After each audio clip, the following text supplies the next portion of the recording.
Denne figur viser skeletmusklen. Øverst har vi selve skeletmusklen, og nedenunder har vi et tværsnit af en muskelfiber.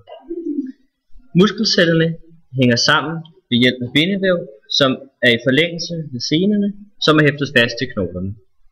Muskelcellerne er også muskelfiber, og hver muskelfiber har en cellemembran rundt om sig, som danner T-røret. Gennem T-røret sendes der impulser, når vi bevæger musklerne i vores krop. I hver celle er der en cellekerne, som består af arvemateriale.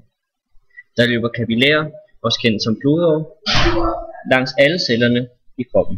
Og det er fra kapillærerne, at næringsstoffer og ilt kommer over i cellerne, og affaldsstoffer og koldioxid kommer fra cellerne over i blod. Cellerne laver også respiration ved hjælp af mitokondrier, som laver ATP hele tiden. Mitokondrier kan ses som en energifabrik, hvor der bruges ilt, glukose. I de sarkoplasmatiske cylikum bruges til at transportere næringsstoffer rundt i kroppen.